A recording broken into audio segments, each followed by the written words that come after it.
What up? Welcome to this episode of YouReedMe with your boy Big Facts. Here to talk about the NFL playoffs 2022.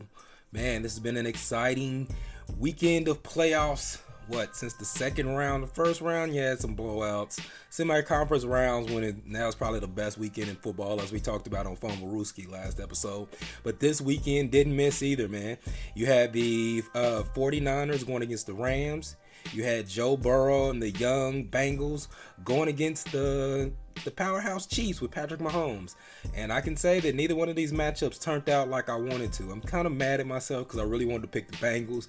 I've been riding with the Bengals all year, and I went against them in this matchup. Mostly because I didn't think that their defense would be able to contain Patrick Mahomes. And early in that game, that's kind of what we saw, man. We saw Patrick Mahomes kind of doing what he wants, controlling the offense. I mean, Joe Mixon had some good runs early in that first half, but they were only able to get a field goal.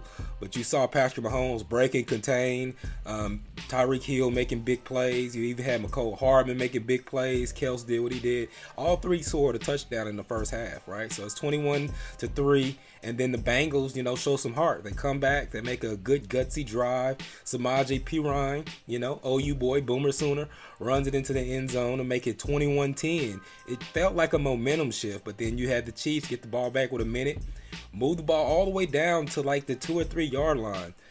I don't know, man. 5 seconds left on the clock. I go back and forth on it. Should Andy Reid have made that call to just kick the field goal? You get the ball back at halftime. Everything's going your way. I lean towards taking the points. Make it a 14-point lead, get the ball back. So even if you come down and you kick a field goal, it's a 3-possession game, 17 points, right? They don't. They go for it. He trusts in Patrick Mahomes, which you really can't blame him for. You got a Super Bowl MVP quarterback back there that's known to make plays, but that was the wrong read. I mean, 5 seconds, you can't check it down to Tyreek Hill in the backfield, because once you throw it, there's going to be no more time for an extra play. You got to throw a fade, something over the middle, real quick, throw it away so you can give your team a chance for the field goal. That throw to the flat was a horrible read, and we've seen some bad reads by Patrick Mahomes in this game, unfortunately, man. Looks like the pressure of the season kind of got to him. He wasn't relaxed, but, I mean, that's what we saw at Texas Tech. Texas Tech, he was a bit of a risky quarterback, a gunslinger, throwing it in the coverage. They came in the second half.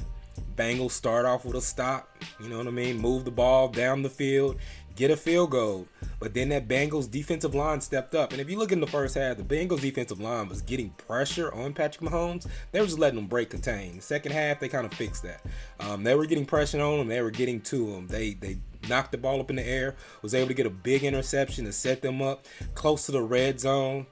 Burrow was able to capitalize and get the 2-point conversion. Now you're sitting at a 21-21 game in the second half.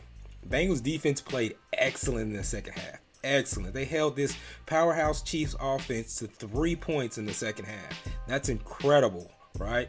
So Bengals end up going up on them 24-21. Tyreek Hill makes another big play. They get in the field goal range. They kick the field goal, 24-24. They go into overtime. In overtime, Chiefs get the ball. We think we're going to see the same thing that we saw from the Chiefs before. Move the ball down the field. 3rd and 10. Mahomes, what are you doing, brother? He tries to force the ball in a double coverage, going for the home run. Like, why? Why make that play? Trust your defense. Your defense had been playing well the first half. They even played tough the second half. If it wasn't for that interception to put them in, field goal range. But you got to trust your defense on that. I understand that if they get a field goal, they win the game. But trust your defense, punt the ball. Threw it in double coverage, tipped up, got a pick.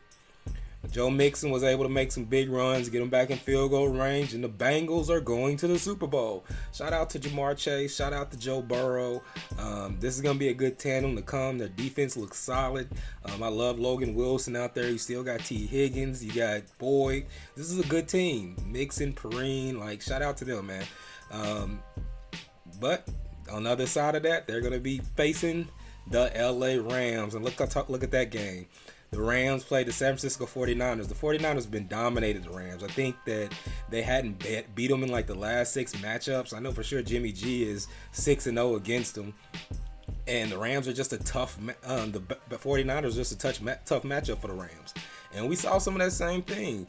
I'm seeing a lot of internet memes talking about Tart missing that interception. But if you look at it, Jalen Ramsey missed the same thing. That was a pick six for Jalen Ramsey. Tart, that would have turned the game around.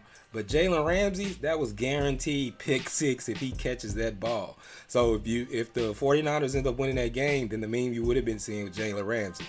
They're cornerbacks for a reason. They don't catch the ball consistently.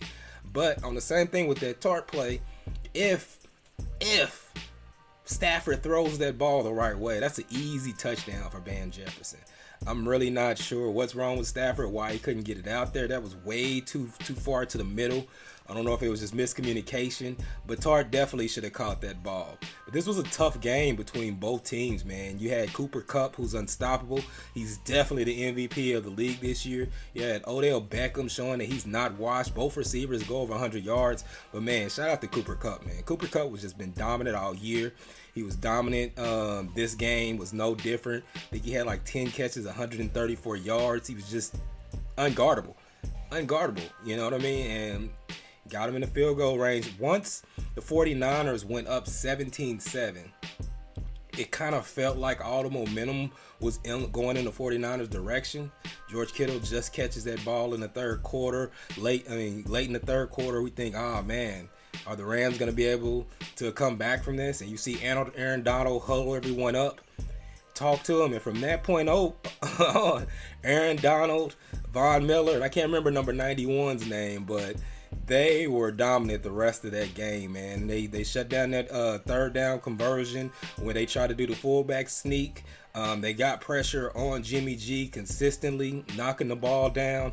I mean, they just became dominant after Donald gathered them together. And then Cooper Kupp, responded after it was 17-7 to get a touchdown. And he made all the big plays going down the stretch.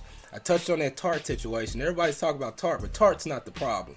The guy that right after that play gave up the 30-yard pass to Odell Beckham and then got the penalty. That's a 45-yard play that put the Rams in field goal position. That's the guy that everyone should be talking about, because that was just a bonehead play. You already gave up 30 yards and you give them 15 more. That's almost half the football field that you give them on one play after missing that interception. So you just kind of had a mental breakdown for the 49ers. It didn't quite go the way that I thought.